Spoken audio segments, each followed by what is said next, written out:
बुद्ध के पास एक राजकुमार दीक्षित हो गया। दीक्षा के दूसरे ही दिन किसी श्राविका के घर उसे भिक्षा लेने बुद्ध ने भेज दिया। वह वहां गया। रास्ते में 2-3 घटनाएं ऐसी घटी, लौटते में उनसे वह बहुत परेशान हो गया। रास्ते में उसके मन में ख्याल आया कि मुझे जो भोजन प्रिय है वे तो अब नहीं मिलेंगे। लेकिन श्राविका के घर जाकर पाया कि वही भोजन थाली है जो उसे बहुत प्रीतिकर है। वह बहुत हैरान हुआ। फिर सोचा, संयोग होगा, जो मुझे पसंद है वही आज बना होगा। वह भोजन करता है, तभी उसे ख्याल आया कि रोज तो भोजन के बाद में विश्राम करता था 2 घड़ी, आज तो फिर धूप में वापस लौटना है। लेकिन तभी उस श्राविका ने कहा कि भिक्षु, बड़ी अनुकंपा होगी अगर भोजन के बाद 2 घड़ी विश्राम करो। बहुत हैरान हुआ। जब वह सोचता था ये, तभी उसने ये कहा था। फिर भी सोचा, संयोग की ही बात होगी कि मेरे मन भी बात आई और उसके मन में भी सहज बात आई कि भोजन के बाद भिक्षु विश्राम कर ले। चटाई बिछा दी गई, वह लेट गया। लेटते ही उसे ख्याल आया कि आज न तो अपना कोई साया है, न कोई छप्पर है अपना, न अपना कोई बिछोना है, अब तो आकाश छप्पर है, जमीन बिछोना है। ये सोचता था, वह श्राविका लौटती थी। उसने पीछे से कहा, भंते, ऐसा क्यों सोचते हैं? न तो किसी की शैया है, न किसी का साया है। अब संयोग मानना कठिन था, अब तो बात स्पष्ट थी। वह उठकर बैठ गया और उसने कहा कि मैं बड़ी हैरानी में हूँ, क्या मेरे विचार तुम तक पहुँच जाते हैं?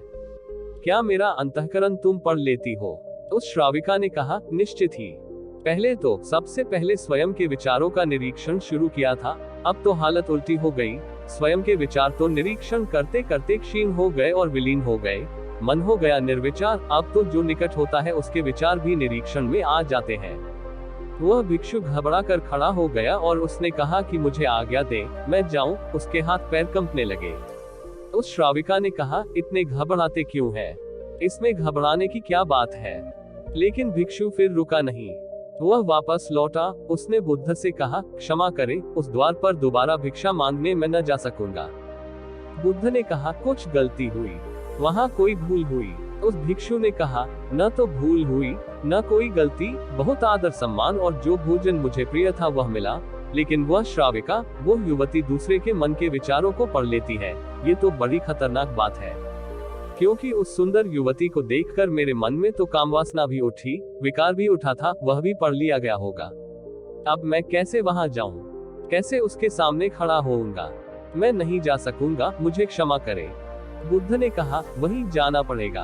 अगर ऐसी क्षमा मांगनी थी तो भिक्षु नहीं होना था, जानकर वहां भेजा है।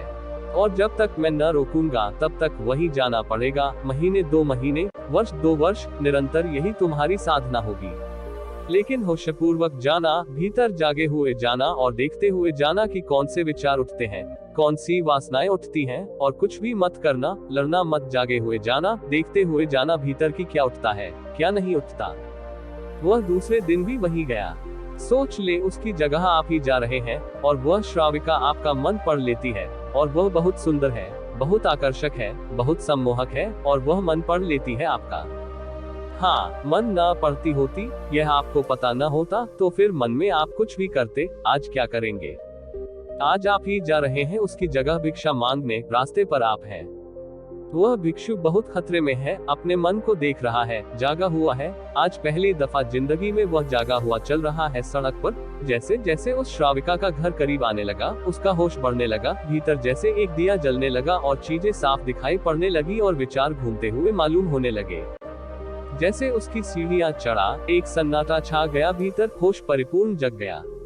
अपना पैर भी उठाता है तो उसे मालूम पड़ रहा है, श्वास भी आती जाती है तो उसके बोध में है। जरा सा भी कंपन विचार का भीतर होता है, लहर उठती है कोई वासना की, वह उसको दिखाई पड़ रही है। वह घर के भीतर प्रविष्ट हुआ, मन में और भी गहरा शांत हो गया। वह बिल्कुल जागा हुआ है, जैसे किसी घर में दिया जल रहा हो और एक एक चीज कोना कोना प्रकाशित हो रहा हो। वह भोजन को बैठा, उसने भोजन किया, वह उठा, वह वापस लौटा, वह उस दिन नाचता हुआ वापस लौटा। बुद्ध के चरणों में गिर पड़ा और उसने कहा, अद्भुत हुई बात।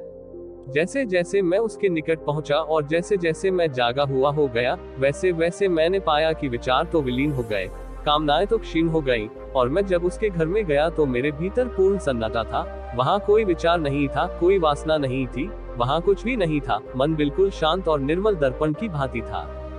बुद्ध ने कहा, इसी बात के लिए वहां भेजा था, कल से वहां जाने की जरूरत नहीं। अब जीवन में इसी भांति जियो जैसे तुम्हारे विचार सारे लोग पढ़ रहे हो। अब जीवन में इसी भांति चलो जैसे जो भी तुम्हारे सामने है वह जानता है, तुम्हारे भीतर देख रहा है। इस भांति भीतर चलो और भीतर जागे रहो। जैसे जैसे जागरण बढ़ेगा वैसे वैसे विचार वासनाएं क्षीण होती चली जाएंगी। जिस दिन जागरण पूर्ण होगा उस दिन तुम्हारे जीवन में कोई कालिमा, कोई कलुष रह जाने वाला नहीं है। उस दिन एक आत्म क्रांति हो जाती है। इस स्थिति के जागने को, इस चैतन्य के जागने को मैं कह रहा हूँ विवेक का जागरण।